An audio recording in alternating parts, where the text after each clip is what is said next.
blades cut through the dark. Here come the ninja sharks. Ninja sharks attacking the night, quick as lightning out of sight. Fighting evil in the waves. Ninja sharks so brave.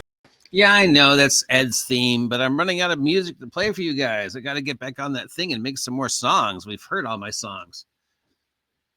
All right, it's Friday, which means it's time to head on over to our friendly local game shop and see what, if anything, is new on the shelves at our friendly local game shop. If you're lucky enough to have a friendly local game shop, that is. But don't take my word for it. Of course, if I mention something you're interested in, call ahead and see if they have it in stock. And if they don't have it in stock, see if they can special order for you. But don't be upset if they can't, because remember, we're still dealing with the aftermath of Diamond declaring bankruptcy at the start of the year. All right. This very bad fuzzy picture is called Journey to Ragnarok. No way, shape, and form trying to capitalize on the Thor film. This is called Echoes of Doom by the Mana Project. So this picture has nothing to do. Does it? It's called $50. It's a 2024 edition D&D.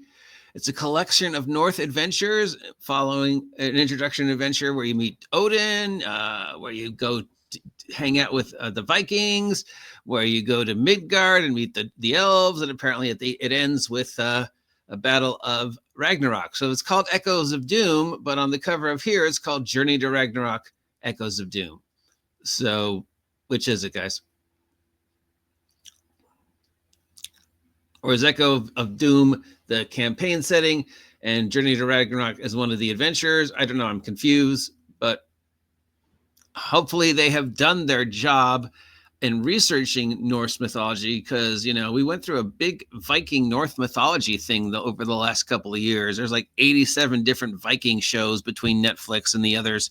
So there is a lot of information and misinformation out there about the Norse. So it'll be interesting to see how well this is researched. I'm sure there's people out there who have wanted to head up to the North and adventure with Thor and Loki and those guys. So here you go. From Electric Studios for Mutant Crawl Classics, my favorite, we have Jar's Home for $25.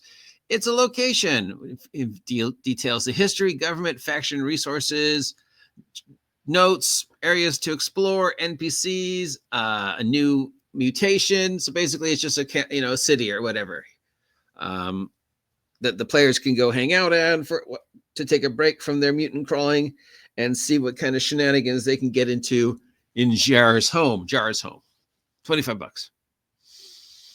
From Peer Apria Games, we have A Fairly Odd Tale for Dungeon Crawl Classics, my favorite, for $15, where the players are supposed to go parlay with a mysterious spellcaster, but they get trapped in a book of fairy tales, including, Jack and the Beanstalk, Hansel and Gretel, and everything like that. So if you've ever wanted to throw your player characters into fairy tales, of course, D&D is throwing people into fairy tales anyways, but now you want to throw them into the fairy tales inside the fairy tales where they have to, survive the giant's house, the candy horse, stuff like that. That could be fun. It's $15 and it's DCC. From Orbital Intelligence, also for DCC, everybody is jumping on the DCC bandwagon. We have Tarot of the Stratosphere, Cycle of the Snake Wolf 3, Scales of the Hypervisor God. That is a long name. $75 standalone adventure for 6 player characters. You head off to someplace called the Shatter Woods and deal with dungeons and mega dungeons and the Snake Wolf and the Hypervisor God. I don't know what those are, but apparently this is part of a long-running adventure that these guys have been doing. So Terror of the Stratosphere, Cycle of the Snake God, and this is specifically the Scales of the Hypervisor God, which is part of the Cycle of the Snake Wolf adventure path, which is part of the Terror of the Stratosphere. You make sense out of that. It's $75 for a Dungeon Crawl Classic Mega Dungeon. From Bone Chanter, we have Wraithlands for $35. The player characters are dead, and now they are wraiths, blessed or cursed as you see it, to wander the world, doing stuff. And then there's a lot of words in here I don't understand. PC's her race, cursed or blessed by the misty har to die and be reborn in violation of Underkirk law. On the house-shorted Isle of Nulon, by the order of the Underkirk Lards, death is forbidden. The afterlife is shielded shut with all of its ghosts. The old gods slumber in their graves, so you've got to do stuff as a ghost. Classic weird setting in book, inspired by the 1980s comic book Slain, heavy metal album covers, and Scotland. So it's got a map, it's got adventures. You play ghosty type things, going on ghosty type adventures, trying to get your, earn your way to heaven, only to be denied the afterlife. And maybe you have to try and find out a way to break the gates open so all the spirits can go into the afterlife. I don't know. $35. Sounds weird and wacky. Could be fun. From Snowbright Studios, we have the Tea Time Adventures. $25 each. It's PCs engaged in non-violent kitchen magic, enjoying baked goods, live in the whimsical world of islands where you get to go on adventures where nothing really happens because it's all a cozy village where you meet friendly villagers and cozy locations and adorable pets and map making. And you go on adventures to help the adorable pets, but nothing really bad happens. Look, I know people are going to bag on cottagecore. But I also know people out there who like cottagecore. Does cottagecore work as an extended, tabletop role-playing game? I mean, how many Kiki delivery service adventures can you actually do before players are like, I want to kill something and take its stuff?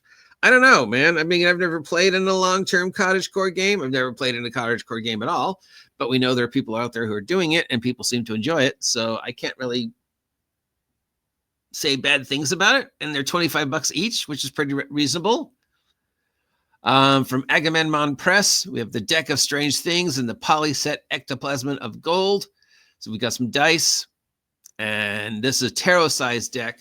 Should not mess around with the tarot if you do not know what you're doing. But basically, it provides a tarot deck that you can use throughout the game as a prop, for Deck of Many Things or to draw for to have weird things happen.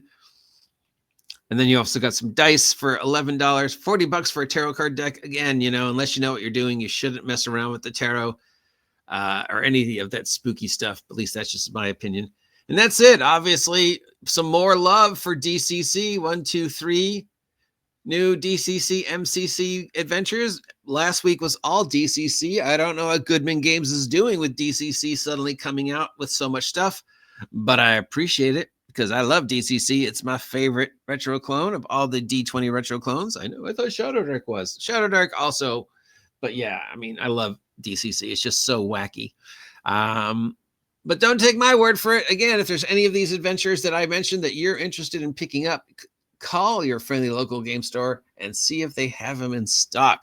Till next time, I'm the OGGM. Have a great weekend. Stay safe out there. And I'll talk to you soon.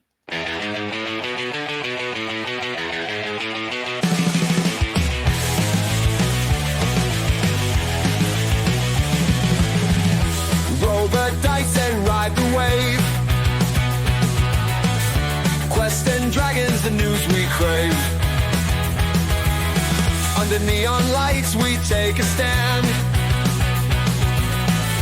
Knights and wizards across the land.